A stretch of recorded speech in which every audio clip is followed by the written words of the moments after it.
इस वीडियो में हम तहव्वुर राणा के एक्सट्रेडिशन के सिग्निफिकेंस की चर्चा करेंगे।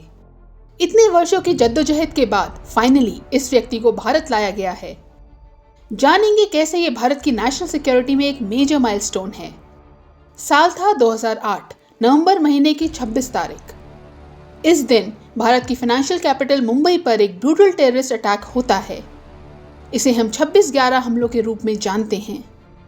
भारत की नेशनल सिक्योरिटी में ये one of the darkest chapters था। 10 आतंकियों ने 60 घंटों तक मुंबई के ताज होटल और ओबराय ट्राइडेंट जैसे आइकॉनिक स्पॉट्स पर कई निर्दोष लोगों की जानें ली। नरीमन हाउस, लियोपोल्ड कैफे, कामा हॉस्पिटल, मेट्रो सिनेमा और छत्रपति शिवाजी रेलवे टर्मिनस जैसी जगहों पर भी कत्लेआम मचाया। ये आतंकी पाकिस्तान बेस्ड जिहादी ग्रुप लश्कर-ए-तैयबा द्वारा ट्रेंड थे।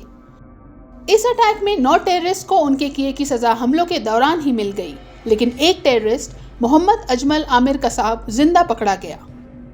कसाब के इंटरोगेशन के दौरान भारत को पाकिस्तानी हैंडलर्स के इन्वॉल्वमेंट और लश्कर-ए-तैयबा की प्लानिंग और ट्रेनिंग के बारे में क्रिटिकल इंसाइट्स मिली। भारत की कोस्टल सिक्योरिटी में गैप्स का पता चला। इन्वेस्टिगेशन के दौरान ये जानकारी मिली कि किस तरीके से हमलों को प्रिसाइसली अंजाम देने के लिए रेकी की गई। लोकेशन की ज्यादा से ज्यादा इंफॉर्मेशन कलेक्ट की गई थी और सारी महत्वपूर्ण डिटेल्स आतंकियों तक पहुंचाई गई थी। इंफॉर्मेशन कलेक्ट करके पास ऑन करने में और हमलों को प्रिसाइसली प्लान करने में जिस शख्स ने मदद की थी वो है डेविड कोलमैन हेडली। इसका असली नाम दाऊद सैयद गिलानी है। इसने अपनी आइडेंटिटी छुपाने के लिए अपना नाम बदलकर डेविड कोलमैन हेडली रख लिया था।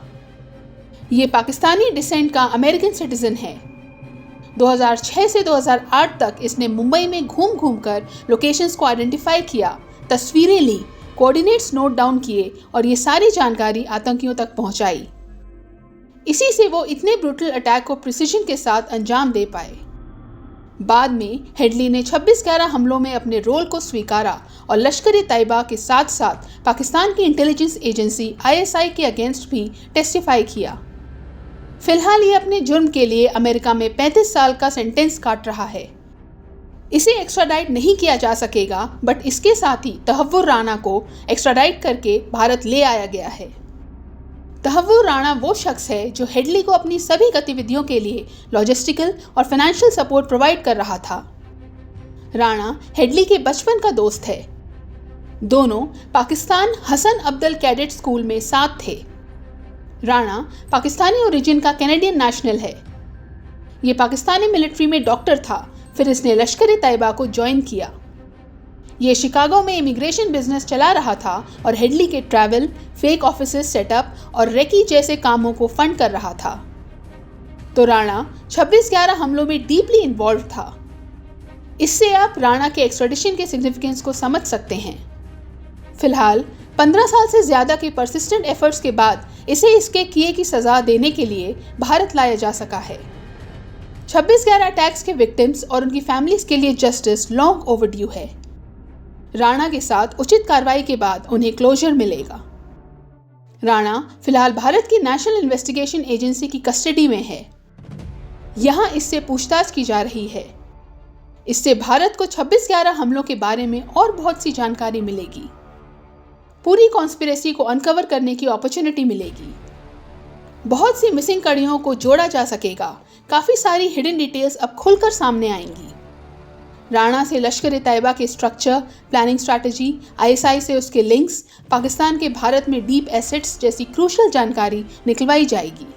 हमलों में कौन कौन इन्वॉल्व था, पाकिस्तान के स्टेट और नॉन स्टेट एक्टर्स आगे किन अन्य शहरों को टारगेट करने का प्लान कर रहे हैं। राणा के इंटेरोगेशन से ऐसे बहुत से महत्वपूर्ण सीक्रेट सामने आएंगे। सोचिए, पाकिस्तान ने जो वर्षों से टेरर नेटवर्क्स बिल्ड किए हैं, भारत को अब उनकी बेहतर अंडरस्टैंडिंग हो पाएगी। पाकिस्तान जो क्लियर एविडेंस के बावजूद 26/11 हमलों में अपने रोल को डिनाई करता आया है, जिसने राणा से ये कहकर डिस्टेंस कर लिया है कि जी ये तो कैनेडियन सिटीजन है, ऐसे टेररिस्ट को शेल्टर करने वाला देश राणा की टेस्टिमोनी से एक्सपोज हो जाएगा। हाफिज सईद और जाकिर रहमान लखवी जैसे लश्कर-ए-तैयबा के मास्टरमाइंड्स पाकिस्तान में फ्रीली घूमते हैं, बट पाकिस्तान इनके खिलाफ कोई एक्शन नहीं लेता है। लेकिन राणा की ट्रायल से जब पाकिस्तान एक्सपोज होगा तो इससे इंटरनेशनल प्लेटफॉर्म पर भारत की टेररिज्म के अगेंस्ट वॉइस मजबूत होगी। यूएन सिक्योरिटी काउंसिल में पाकिस्तान के अगेंस्ट भारत का केस मजबूत होगा। भारत पाकिस्तान स्पॉन्सर्ड टेरर के अगेंस्ट टफर एक्शन के लिए पुश कर पाएगा, पाकिस्तान के ऊपर प्रेशर बना पाएगा।